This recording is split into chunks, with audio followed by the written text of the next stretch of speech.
आज हम ये समझने की कोशिश करेंगे कि कैसे एक बिजनेस करने आई कंपनी जिसका एक ही मकसद था मुनाफा कमाना, धीरे धीरे पूरे भारतीय उपमहाद्वीप पर छा गई। ये सिर्फ लड़ाइयों की नहीं, बल्कि बहुत ही चालाक पॉलिटिक्स की भी कहानी है। तो सवाल ये उठता है कि आखिर ये हुआ कैसे। देखिए, ये कोई इत्तेफाक नहीं था। इसके पीछे एक सोची समझी रणनीति थी, एक प्लेबुक जिसे बार बार इस्तेमाल किया गया। चलिए इस प्लेबुक को समझने के लिए थोड़ा पीछे चलते हैं, उस दौर के भारत में। सबसे पहले तो ये समझना जरूरी है कि 18वीं सदी का भारत आज जैसा एक देश नहीं था।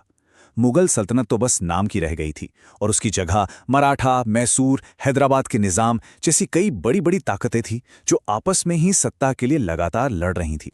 और यही बात सबसे अहम है, इन हिंदुस्तानी रियासतों के लिए एक दूसरी हिंदुस्तानी रियासत भी उतनी ही बड़ी दुश्मन थी जितने कि अंग्रेज। वो राष्ट्रवाद वाली भावना थी ही नहीं जो हम आज जानते हैं। सब अपने अपने फायदे के लिए लड़ रहे थे और ये जो आपसी फूट थी ना, इसी ने एक बाहरी ताकत के लिए दरवाजा खोल दिया। तो इस सिचुएशन का फायदा उठाने के लिए ईस्ट इंडिया कंपनी ने एक 4 स्टेप की प्लेबुक तैयार की। सुनने में बड़ी सिंपल लगती है, लेकिन ये इतनी असरदार थी कि उन्होंने इसी एक तरीके से एक एक करके हिंदुस्तानी रियासतों को अपने कब्जे में ले लिया। आइए देखते हैं कि ये प्लेबुक एक्शन में कैसी दिखती थी।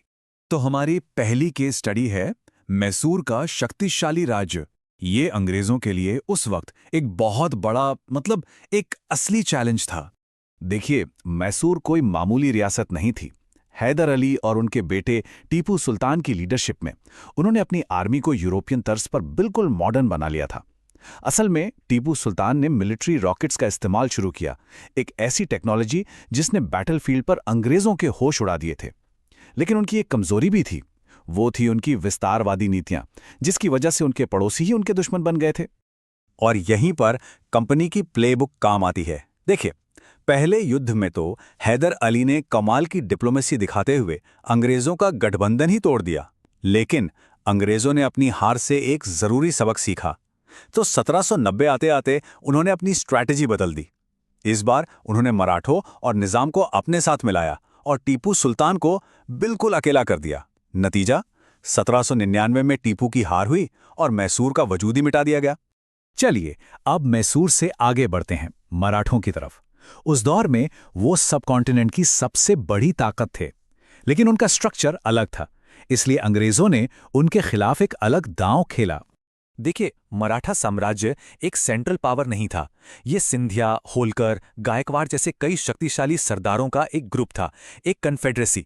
ये उनकी ताकत भी थी और यही उनकी सबसे बड़ी कमजोरी भी साबित हुई, क्योंकि इन सरदारों में अक्सर सत्ता के लिए खींचतान चलती रहती थी। और अंग्रेजों को अपना मौका मिल ही गया जब पेशवा की गद्दी के लिए आपस में ही लड़ाई शुरू हो गई। एक दावेदार रघुनाथ राव भागकर सीधे अंग्रेजों के पास पहुंचे मदद मांगने। उन्होंने अंग्रेजी फौज के बदले में जमीन और पैसा दोनों ऑफर किया, और बस कंपनी के लिए तो ये उनके आपसी मामलों में घुसने का एक गोल्डन टिकट था। इसका अंजाम मराठों के लिए बहुत बुरा साबित हुआ। अंग्रेजों ने इस अंदरूनी फूट का पूरा फायदा उठाया, कभी एक सरदार का साथ दिया तो कभी दूसरे का, और आखिर में कई जंगों के बाद वो विशाल मराठा संघ बस अंग्रेजों के नीचे काम करने वाली छोटी छोटी रियासतों में सिमट कर रह गया। अब आते हैं आखिरी कड़ी पर, आखिरी बड़ी आजाद ताकत, महाराजा रणजीत सिंह का शक्तिशाली सिख साम्राज्य। और यहां भी कंपनी ने बस सही वक्त का इंतजार किया। जब तक महाराजा रणजीत सिंह जिंदा थे, सिख साम्राज्य एक ऐसी दीवार की तरह था जिसे कोई हिला नहीं सकता था। उनकी फौज इतनी मजबूत थी कि अंग्रेज भी उनसे दूरी बनाए रखते थे।